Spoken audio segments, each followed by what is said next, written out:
Hi, I'm Christie Clarkson, Marketing Specialist at Power Factors. Today I'm with Charlie Driscoll, our Head of Information Security. We'll be talking about how Power Factors' core value, trust, starts with security.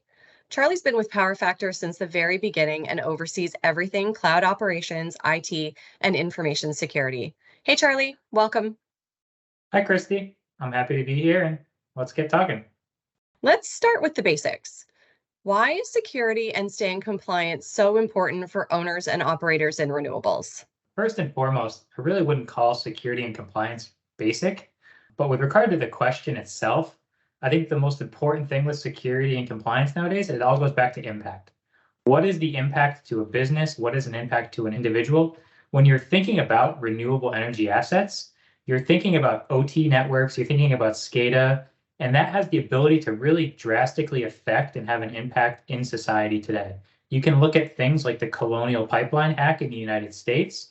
You can look at places in Ukraine, right, with Russia hacking into the electrical grid to bring down certain power utilities. The impact can be huge. And because of that, what we really see across the board is more and more spotlight being put on security and compliance.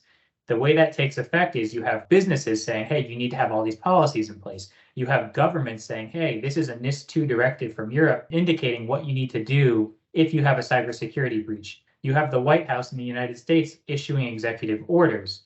You have specific compliance things where it's tailored to energy, right? So NERC-CIP in the United States saying you need to secure your critical cyber assets to make sure that you reduce the impact should something go wrong.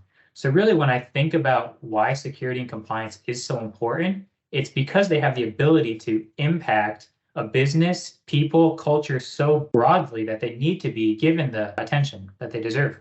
What are some of the security related challenges the renewables industry is facing today? That's a great question.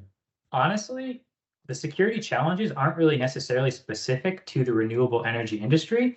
They certainly have their own, but across the board in any industry, some of the challenges we see are you have more and more companies relying on software. That software might be open source, it might be in-house developed, it could be something you go and purchase. When you develop your own software in-house, it's so easy for people to get started and start building these software applications that they sometimes overlook the security aspects, right? And even if you are building this in-house software, sometimes you don't realize I'm using these open source libraries. These libraries call other libraries. These call other libraries. And then it turns out you have a vulnerability in this library that called another library that called another library, and you're not accounting for that vulnerability in your software. So it really makes it challenging from a security perspective is you think you might be writing this secure code, but you really have these other vulnerabilities that are finding their way into that. And then on the other side, maybe you go decide to buy software from a vendor. How do you trust that vendor? In today's landscape, it's getting harder and harder because there is so much software out there. You need the confidence that if you're going to entrust a vendor with your data, to process your data, that it's doing so in a secure manner. How do you make sure that those vendors are doing that? And then the other thing I would say when it comes specifically to the renewable energy industry, there's certain challenges that presents from a cybersecurity perspective.